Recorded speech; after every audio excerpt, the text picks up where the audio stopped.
Hi, good morning, everyone. Welcome to our latest live video. I'm delighted to say I'm joined by Michael here, and I'm going to get him to introduce himself in a second. But before I do that, as always with these sessions, if anyone wants to ask any questions as we go along, have any comments, please feel to put them in the box. We're on various social media channels today.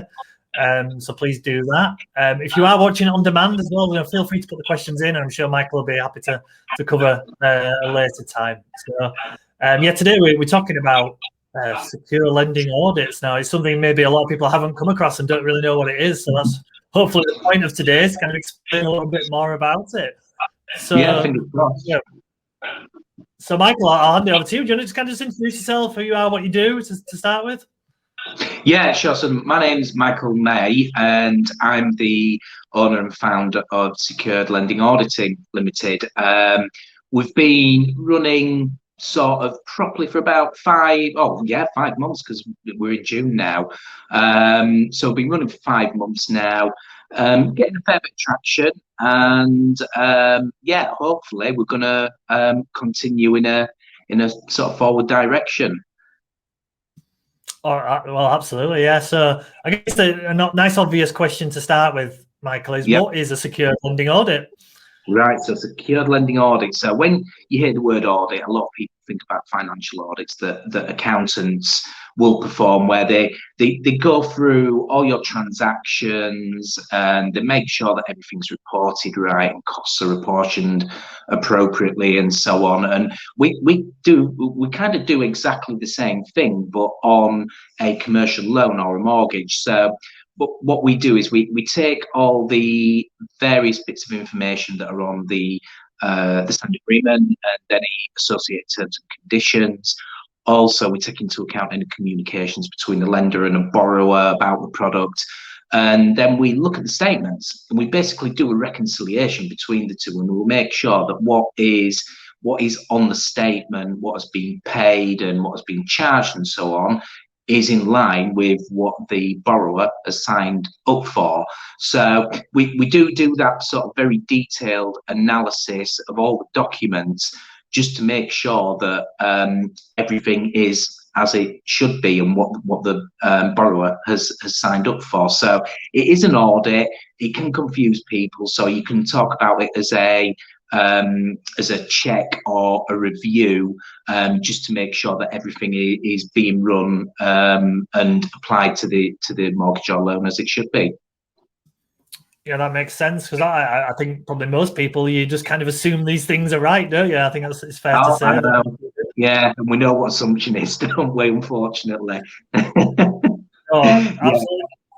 So why did you start the business then, Michael? Why did you kind of decide to go down this route? Well, I've got a very sort of inquisitive mindset. I like to know how things work. So if I've got the capability and the time to be able to understand something and get a better handle of it, I like to do it. I love watching documentaries about the universe and the Big Bang and this, that, and the other, and quantum physics and black holes. And even though I kind of grasp it, I don't fully get it, but I really, really enjoy it, because it's just given me a bit of a taste into how those kind of things work, and that sort of permeates into my life as well. So if things like loans and mortgages, I always like to know what I'm going to be paying moving forward, so I can quite easily work out what it's going to cost me on a loan and a mortgage and so on. And it made me think a couple of years ago, it's a problem that has been around for a while with the banks, where they just don't always do it right. And some of that is down to human error. Human beings make mistakes. That's fair enough. It happens. Sometimes it's down to lack of infrastructure or bad systems, rubbish systems being implemented. And we've established that there is actually a bit of a problem out there. And when you start looking at the types of loans and mortgages that we can perform a review on in the commercial area, commercial lenders don't have to be regulated by the FCA. They're not obligated to. They may well already be for consumer finance, so that's me and you buying a house or getting a loan for a car, and they may well operate their commercial side and adhere to the FCA regulations. But pretty much anybody, they can get a bit of money together, they can become a commercial lender, and they don't always do it right. And this is what led me to start the business. So where a business has been overcharged, whether it's £500 or £50,000, that money should not be in the lender's pocket. It should be back in the business's pocket, because it shouldn't have been charged. You know, if you went to fill your car up, or you went shopping and it says £100, and you go in and say actually it's £102.15, it's only £2.15, but it's not right, and you'd ask for it back. And this is what we're here to do. We're here to identify those overcharges. We can go to the lender and say, you've done this wrong, and it needs to be paid back. No, that makes perfect sense. So what do you think the extent of the problem is? And I know it's impossible, I guess, to get an exact figure, but how big is the issue? Well, you've hit the nail on the head. It's very difficult to establish because there's no data out there around the types or the volume or the value of errors that banks are making. We do see a lot of it on the consumer side, sort of current accounts and, like I said, personal loans and mortgages. Over the past sort of 10 years or so, there's been quite a lot in the papers and in the media about big banks, high street lenders, well-known banks that have overcharged their borrowers, and they have had to pay them money back. So looking at the commercial side of it, there's bound to be a problem there as well. And like I said before, because it's unregulated by the FCA, the commercial lending area, it's more likely that there is going to be errors there. And if we've seen it in a regulated area of lending, it's going to be happening in the unregulated area as well. Absolutely, yeah. No, there's definitely an issue. Like I said, who knows what the problem is? I guess that'll come out in the fullness of time. But absolutely, so, yeah. So if someone has had or currently has a loan or a commercial mortgage for their business at the moment, what's the process for them involved with checking that they haven't overpaid? Well, what we would need to do is just have a sort of a quick pre-qualification chat, just to make sure there are well, I wouldn't call them criteria, but there's some exceptions with regards to more recent loans because of COVID. So your CBILS and your bounce back loans, they've only just started to kick in for the payments, and there's such a low interest rate. There's not going to be any issue there yet because there's been no interest charged. So it's more an existing non-coronavirus related loan, or one that's been paid off. And it is simply, all we need is 3 sets of documents. We need the original agreement, signed agreement, any associated T's and C's if there is any, and also all the statements. And those documents will give us all the information we need to provide a review. As a business, you'd like to think that the business has got copies of those documents, but if not, they can always request them from their lender, and via a letter of authority. That's something that we can do as well. But once they've landed, we can do an audit very quickly within 5 working days and give a result of it's very binary. They've either been overcharged or they've not been overcharged, and if they have, then if we're instructed, we'll go ahead and get that money back for them. Brilliant. So it's a fairly simple process by the sound of from the business point of view. Yeah, just providing the documentation, and then it's up to you guys to do to look at from your expert eye. They don't. All they need to do is wait for the money to land, because we take on the legal aspect of it if it's required. So if a lender does challenge our claim, we've got a legal team that can help us with getting in touch with the lender to say, look, we do actually mean business. We're not just being a bit silly here, and we're not trying to prove unicorns exist. We've got 1 and 1 and it comes to 2. You've got 1 and 1 and it comes to 2.15. So we're right. Then that might be a little bit arrogant, but at the end of the day, that is how it's working. Like I say, we're not trying to prove unicorns exist. Oh, absolutely. This next question is, I know there's no exact answer to this, but what are the potential returns that someone could get, or the issue? And I guess I know it depends on what the overcharging is, but if you've got a £200,000 commercial mortgage, for example, I guess even a slight error would result in quite a big return. Yeah, well, I mean that's quite a good example. And what you've said, it can be. There's quite a lot of criteria that it can depend on. But our most recent case, it was for a bridging loan for a property developer that was supposed to be over 10 months. Because of COVID, it was extended to 15 months, and there were various fees and interest charges additional to what they'd signed up to because of that extension. Now, in total, our client borrowed, I think it was about £178,000 in total. Over 15 months, we got her over £8,000 back, where they just got it wrong, fundamentally got it wrong. And when I say that they made up some numbers, I'm not exaggerating. Some of the fees, they literally must have made them up because there was no resemblance to how the charge or some of the charges should have been applied. So, that might be a £178,000 loan, getting £8,000 back. That's a huge amount. So, with £100,000 mortgage, again, dependent on how long it's been, if it was over 10, 15 years ago, you'd definitely be talking into the high four figures for even a 0.5% interest rate error. It could just the way compounded interest works, it just builds and builds and builds. That very early period, I've got to do this the other way because I'm the other way around. So that graph will just go like that, and then suddenly it'll just shoot up because of compound interest. So it's difficult to say, but at the end of the day, if somebody's had a loan or a commercial loan or a mortgage, even if we get them £200 back, it's a night out.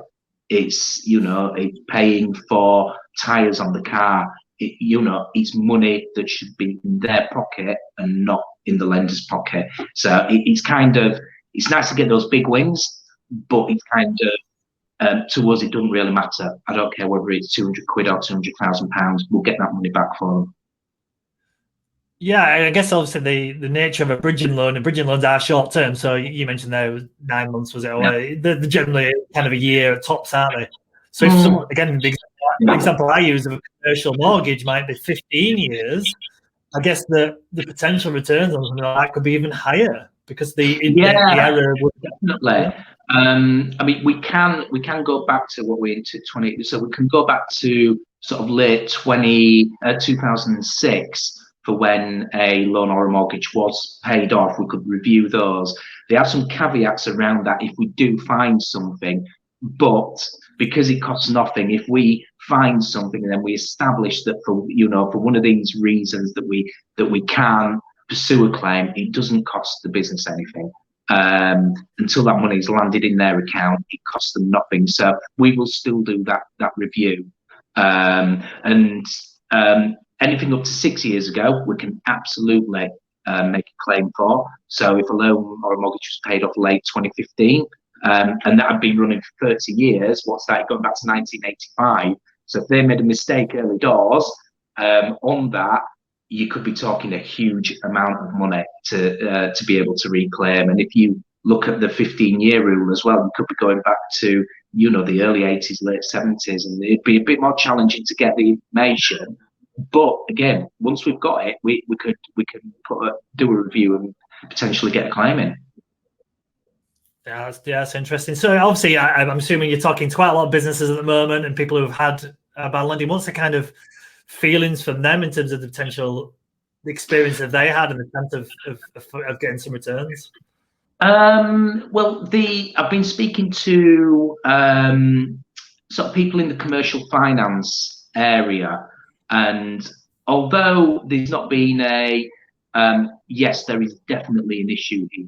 There's definitely well, do you know what? It would not surprise me. if there was an error. That's the sort of sentiment that I'm getting.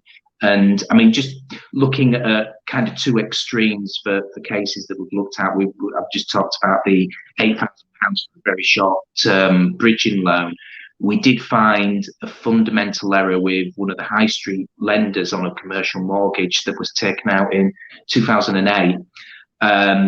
Now, the error that we found, it wasn't something that we would be able to pursue a claim for because it needed a forensic accountant to get involved. So we've referred that on, and that's one that will take a good few months to get to any kind of resolution. But from when I spoke to a solicitor about the potential issue, about the error that we found, the issue that we found, they suggested that they could be looking at a six-figure settlement or a six-figure claim at the very least.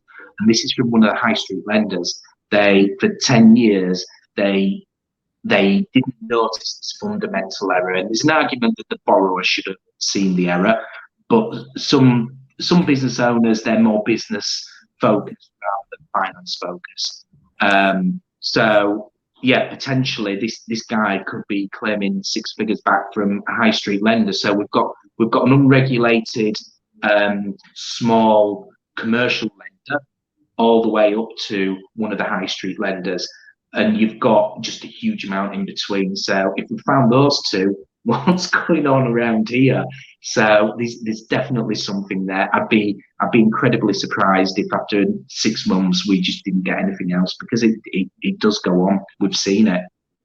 That makes sense. And I guess from your point of view, Michael, apart from obviously businesses who have had lending in the past or currently have it, who are good people for you to speak to? Obviously, you're mentioning maybe accountants there, commercial finance. Is there any other areas? Yeah. So insolvency practitioners are a good one, because if they've got a business rescue division, if we could, and they've got commercial lending, or they've had commercial lending, if we could claw back some money for them, and that saves that business, if it means 2 directors don't lose their houses and 10 employees don't have to go into unemployment, then that's absolutely fantastic.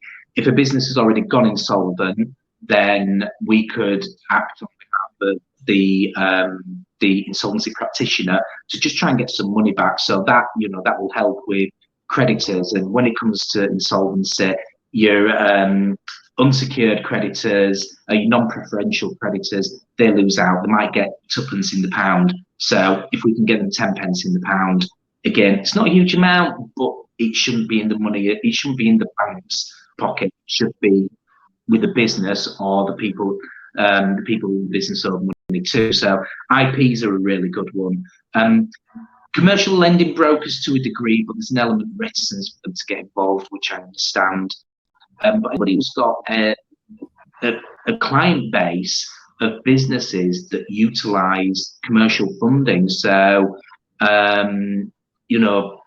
businesses that have got clients like engineers or manufacturers, hospitality, because if they're not leasing or renting a property and they've bought it outright, or maybe have a loan for the commercial kitchen equipment, which isn't cheap. So it's that business that's got that audience of SMEs that may well have borrowed money at some point.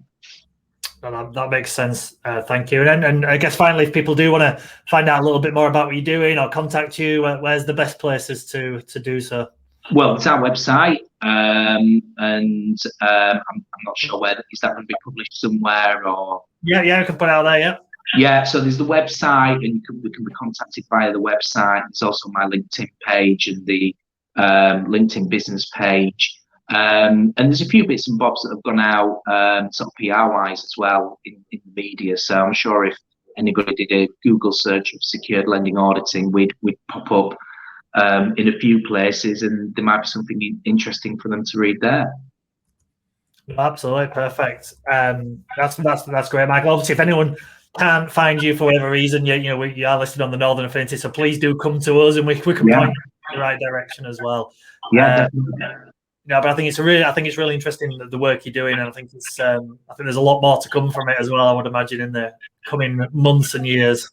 Yeah, hopefully, yeah, and being part of the Northern Affinity, any wins that we get, I'll certainly be letting you guys know. And yeah, we'll try and make that community bigger by getting everybody else involved with you as well.